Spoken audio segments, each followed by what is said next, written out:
Hello, I'm Sami Zaidan. This is Counting the Cost on Al Jazeera, your weekly look at the world of business and economics. This week, stronger growth prospects for sub-Saharan Africa, but a big trade challenge is looming. Also this week, airplanes and e-commerce and flying sports cars. The world's second biggest aviation trade show gets underway. Plus, the world's first habitable 3D printed houses, the newest technology causing a stir in the construction industry.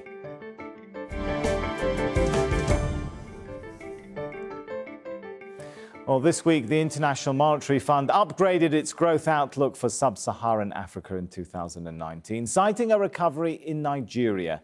Africa's most populous country is recovering from its worst contraction in a quarter of a century. That's thanks to rising prices for commodities like oil. And there's a positive contagion effect. In an update to its World Economic Outlook report, the IMF said the sub-Saharan region as a whole now is expected to grow 3.8% in 2019. Now that's up 0.1% compared with April's forecast. But there was also a warning about the impact of tit-for-tat tariffs. The United States has initiated trade actions affecting a broad group of countries and faces retaliation or retaliatory threats from China, the European Union, its NAFTA partners, and Japan, among others. Our modeling suggests that if current trade policy threats are realized and business confidence falls as a result, global output could be about 0.5% below current projections by 2020. President Xi Jinping of China is in Africa this week. He'll pass through Senegal and Rwanda before heading to South Africa and the BRICS summit in Johannesburg. Africa plays a key role in Xi's Belt and Road plan. And China is Africa's largest trading partner. If Chinese-made products are hit with US tariffs, there could be a knock-on effect. Africa's share of global exports is low, making up just 2.4% of total global exports. Two-thirds of sub-Saharan imports are finished products, and products shipped out to the rest of the world are dominated by raw materials. Africa's current internal trade is low too. Well, my next guest is the group CEO of Ecobank, which has a presence in over 30 African countries. Joining me now from London is Ade Ayemi. Good to have you with us, sir. So first of all, how would a global trade war impact the continent? I think every war is not good, but from an African point of view, we are very focused on how we can ensure that we continue to participate in global trade. Both the inbound to our continent, the outbound from our continent, we're very focused on what we can do to make sure that we continue to trade. But how can you continue to trade at the same level if giants like the US, the EU, China are all coming down on each other with tariffs? That slows down international trade. I'm sure they will find a way to work it out. What we'll rather focus on is what we can do to ensure we continue to improve the lot of our people, especially trading among ourselves in the African continent. The intra-African trade is very low. We're very focused on ensuring that because of the distribution of resources, wealth, and capabilities across the continent, we want to focus on being able to trade among ourselves first. And it's only when we can improve that ability to trade among ourselves, and I'm sure you know within the continent, we are signing the intra-Africa trade, the Continental Free Trade Area, to make sure that as a continent, we can continue to address ourselves as a single market. I think that is the single biggest opportunity in front of us that we need to realize first. Give us a few more details about the potential of inter-Africa trade to overcome the problem of reliance on exporting commodities in particular. If you think about this, so if you look at the South Africa and the Southern Africa, South Africa is the most developed technologically in the continent. Therefore, it should be possible for us to export raw materials from the Southern Africa to get produced in South Africa. If you look at the rest of the West African countries and the East African countries and North African countries, there are enough expertise if we ensure that the market is available for everybody to participate to ensure that industries can be located in all these countries. So from our point of view, we now see an opportunity to have 1 billion people, over 1 billion people, that is close to the population of India, now trading among ourselves, ensure that we can have much more faster growth than we used to have, and wealth can be distributed to the base of the economy than it used to be. Oh, it's a noble vision indeed. Thanks so much, Ade Ayemi, for sharing it with us. Thank you. Still to come on Counting the Cost, this is the world's largest air-conditioned open-air arena. We'll take a look at Qatar's Winter World Cup preparations now in full swing. But first, tech titan Google vows to fight back after being slapped with a record $5 billion fine by the European Union. The EU says the tech giant used its Android operating system to cement the dominance of its search engine. Sonia Gallego explains. A 3-year investigation and a record $5 billion fine. A steep penalty for Google, accused by the European Union of abusing its power as it cornered an entire sector in the phone market. Google has engaged in illegal practices to cement its dominant market position in Internet search. It must put an effective end to this conduct within 90 days or face penalty payments. At the heart of the issue is Android, the tech giant's operating system for mobile phones, used in more than 80% of the world's smartphones. It is essential to Google's future revenues.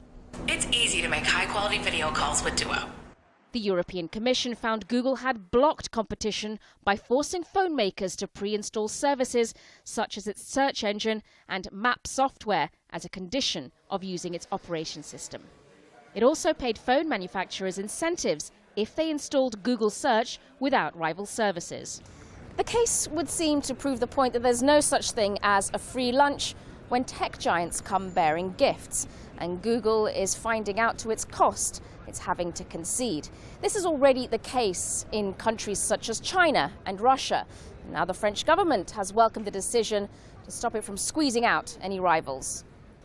Google will have to change their practices in terms of licensing of their various Android software and applications. That in turn will have a considerable impact on their commercial policy. Google has said it will appeal against the decision. It may only be a fraction of its revenue, but the real challenge will be if the EU forces it to change its future behavior. The European Union and Japan have sealed a deal to eliminate nearly all tariffs on products they trade. The bilateral pact covers a third of the global economy and markets of more than 600 million people. It was agreed in principle last year, but was officially signed this week amid growing international trade tensions. It means Japanese can enjoy cheaper European exports such as cheese. And if you live in the EU, Japanese cars will become cheaper.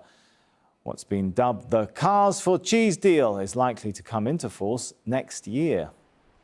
The first commercial flight from Ethiopia to Eritrea in 20 years has landed safely this week, drawing a line under years of conflict. Hundreds of people boarded the flight to Asmara, hoping to reunite with family they had been separated from during decades of war. Mohamed Addo reports from Addis Ababa.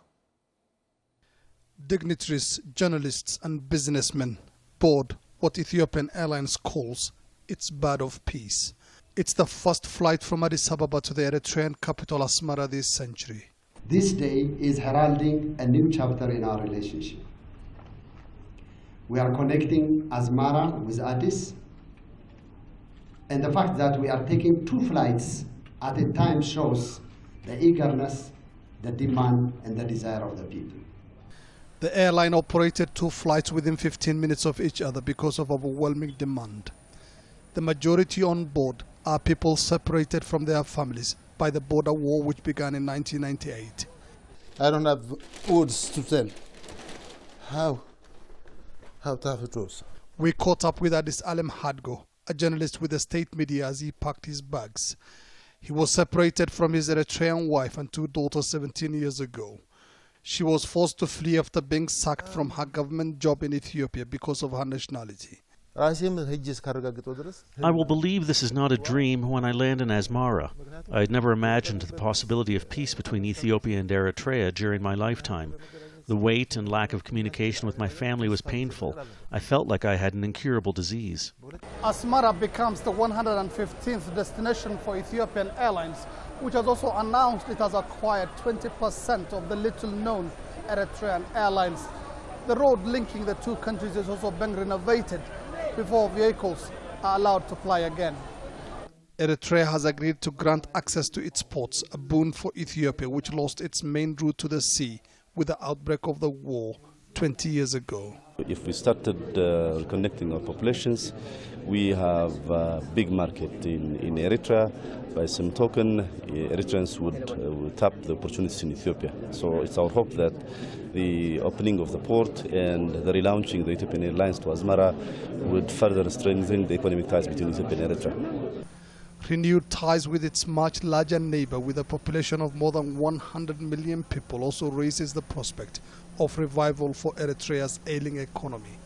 Many are now hoping the tricky exercise of demarcating the disputed border will go as quickly and smoothly as the process to normalize relations. And Ethiopia Air said it's in talks to help Nigeria create a national flag carrier. The government of Nigeria unveiled the name of the proposed new airline this week, Nigeria Air. Nigeria hasn't had a national carrier in over a decade, and there are likely to be other parties interested in taking stakes. That's just one of the stories from the Farnborough Air Show, which is taking place in the UK this week. This is the world's second largest air show after Paris. It's where the aerospace industry comes to talk business. Another big talking point at the show was air freight. US plane maker Boeing kicked off this week's event with a $4.7 billion deal to sell DHL Express 14 Boeing 777 freighters. Joining us now from London is Peter Morris, Chief Economist at Flight Ascend. Good to have you with us. So it sounds like Boeing is cashing in on the air freight demand increases. Is that what's going on? Well, I think inevitably when there have been a whole flurry of orders in the last few years, that the number of orders that are going to be announced for freight and elsewhere are going to be limited. But they certainly have brought in a number of particularly large freighter orders at this show. Now, IATA says global air freight demand grew by 9% in 2017. That's more than double the year before that. What's behind this increase that we're seeing? Well, you can look at the past or you can look ongoing at the present and the future. And I think it's important in any kind of dynamic like freight to take a kind of watching brief on history, current and the future. And I think that the latest IATA data is showing that there was a slowing down to around 4% of the first 6 months of this year. So the restocking process that was seen, and saw an element of that in 2017, has kind of passed by. And now when you've got threats of global trade slowdown and global trade confrontations between major blocs, there's definitely a concern. It's still looking positive, but it's declining rate of growth, and looking forward to the end of the year, talking about figures by the end of the year maybe being no more than 2%. So it sounds like you're saying what we saw in 2017 was a bit of an exception, not something you'd expect to continue going forward, right? Yes, if you look over the last 2 decades or so, you've seen air freight growth at 5–6%, that kind of figure. But it's obviously impacted by the trade cycle and GDP growth. And so you've seen these cycles that have come through in air freight. And because air freight is a particular kind of freight, so in other words, for kind of more immediate restocking, it tends to be used. And when people want something, they want it now. So you see a bit of a surge. The other thing that's interesting about air freight is, of course, it only goes one way, so that where you have an imbalance of trade, you have an issue for the airlines of filling up the plane both ways. And then the other side is that, unlike passengers, freight doesn't mind going the wrong way around the world. So the Middle East carriers, for example, have been able to develop a very significant market between Asia and Europe, for example, that doesn't fly direct, but provides the right service at the right price. So, you know, freight is slightly different to the kind of trends that you see on the passenger side. Thanks so much. Now, if you're like me, you may struggle with printers at work. But with advances in technology and the advent of 3D printing, it's now possible to print a building. Known in the trade as additive manufacturing, some say it could change how we live and construct homes. So how does this all work? Well, basically, a three-dimensional design is created using software. That design is then used to instruct a machine to accurately print or place materials together, layer after layer, until the desired shape is achieved. This kind of tech has many uses, but it gets interesting when it comes to the construction industry. Low-cost 3D homes could even help end homelessness, say advocates. Well, 3D printing was first invented in the 1980s. It's also known as additive manufacturing, and that's the key bit. It's a big leap forward in how we make things. We can now print things like houses, spare parts for planes, and all of that can be created on demand now. It's even possible to use this kind of printer to make clothes. There are also multiple uses in the medical industry. It's a radical change to the way we create things, and some say it could even revolutionize the way global goods are manufactured. As the technology improves, complex products can be made anywhere, helping smaller firms compete with big multinationals. And if those predictions are true, there are implications for global economics and trade. More decentralized and localized production means less need to transport things all around the world. Well, joining us now from Cambridge is Simon Hart. Simon is the Senior Innovation Lead for Smart Infrastructure at Innovate UK. Good to have you with us, Simon. So, first of all, tell us, how does it work? How do you print a house? So, 3D printing in housing is a relatively new technology, and it works much the same as regular 3D printing. A substrate, a plastic, a concrete is extruded in liquid form in layers, and these layers are built up until you get the end product that you're looking for. But I guess it's not the sort of, definitely not the sort of printer I have in the office. How complex a set of machinery and infrastructure are we talking about when it comes to printing homes? Well, actually, the technology is actually relatively mature in smaller scale. So small-scale 3D printers have been available even for domestic use for many years. Now, what you're doing with a large-scale 3D printer is really extending the scale and the size of that 3D printer. But there's a fundamental difference, is that domestic 3D printers will typically use plastic. They will heat up the plastic till it becomes a liquid and then print that liquid in a line. They wait for it to cool and then print the next layer. Now, with houses, if you're using a concrete, for example, you have to wait for that to set or to become solid before you go to the next layer. So whilst the similarities are there with domestic 3D printing, it's actually a lot more complex to do this with structural materials such as required to build a house. Yeah, it sounds a little more complex then. Would it be a solution for developing countries, for crisis-hit areas then? That's one of the potential applications, because whilst the technology is available to do this, the actual end product is relatively simple. It is only able to print one particular type of material at a time. So whereas most domestic houses that we know of have layers of outer walls, insulation, and inner walls, a 3D printed house typically only has one wall facing made out of the same material. Now, whilst that is good because it can be developed quickly, it is maybe not so good for the mainstay of homes. So it actually suits itself quite well to particularly disaster areas or developing nations, where the houses can be built very rapidly and built with a minimum of skills, because all you actually need is a skilled people to maintain the printer. You're not looking at hiring hundreds and hundreds of bricklayers, which in itself is quite a skilled job. And of course, a 3D printer can run 24/7, whereas bricklayers can't do that. But is it producing something at the end of the day? Because we're talking about homes where people are going to live, right?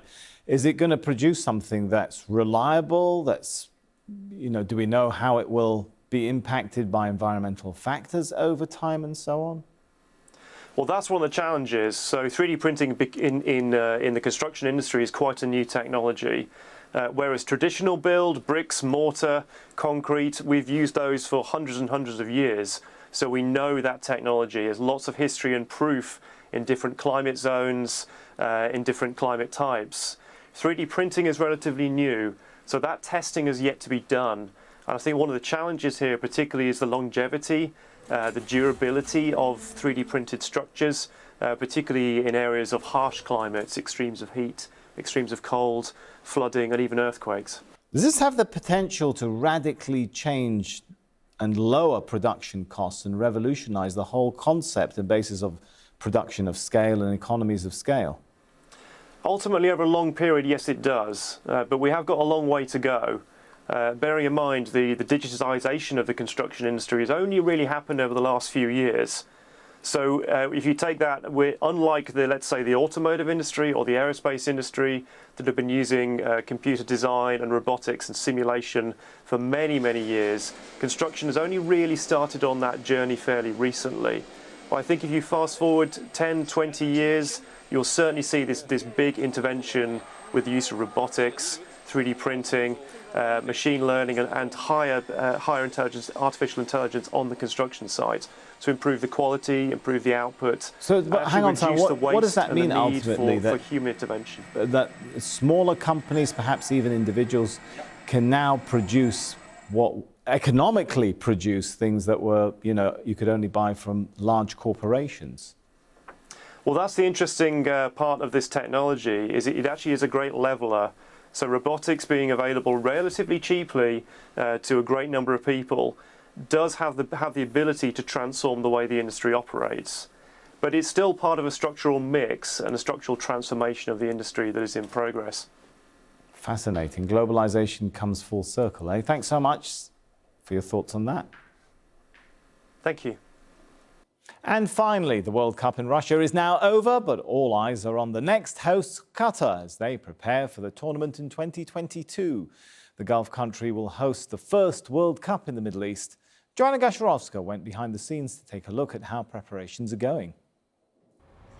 It may not look that impressive, but this piece of concrete is the spot where the Qatar 2022 World Cup will kick off. It can also be seen as symbolic of this country's solid determination to make this tournament a success as it enters the second year of a blockade imposed on it by its Gulf neighbours. Initially, that prevented some construction material from getting into Qatar, but organisers now say that all 8 stadiums are on schedule, with all of them ready 2 years before the World Cup kicks off. Frankly speaking, it hasn't affected construction on the site. There were materials originally sourced from the blockading countries. However, those are not the only sources of material in the world. There are plenty of other alternatives, and we quickly diverted our sourcing to other places in the world and other shipping routes and got things back on track instantly, so no effect really. Lusail Stadium over here will host both the opening game and the final, and when it's finished in around 2 years' time, it will seat around 80,000 spectators. Now, with the tournament being moved to December, it also means those fans will avoid the kind of summer heat that we're experiencing today. As part of its winning bid, Qatar promised to take apart many of the stadiums at the end of the World Cup and send sections to developing countries to help them grow the game. Of course, that's only part of the legacy. Qatar's leaders and World Cup organisers are still hoping football can bring this region closer together. Football always has a way of bringing people together. Sport in general does. Look, when it comes to the point of view of the state of Qatar, we haven't stopped anybody from entering Qatar. We aren't the ones that have taken the decision to cut ties or to blockade anybody. All fans are welcome. Fans from the blockading countries are welcome. I really hope, above everything else, that people will walk away with a true sense of what Arab hospitality is. Middle Eastern hospitality is unique, and it goes above and beyond in all regards, and I really hope that people will feel that when they come. I'm fairly confident that they will. So while the next global festival of football will make history in the Arab world, it also comes with its own unique set of political goals. And that's our show for this week, but remember you can get in touch with us via Twitter. Use the hashtag AJCTC when you do, or drop us an email. countingthecost@aljazeera.net is our address. There's more for you online at aljazeera.com/CTC. That'll take you straight to our page, which has individual reports, links and entire episodes for you to catch up on. That's it for this edition of Counting the Cost. I'm Sami Zaidan from the whole team here now. Thanks for joining us. The news on Al Jazeera is next.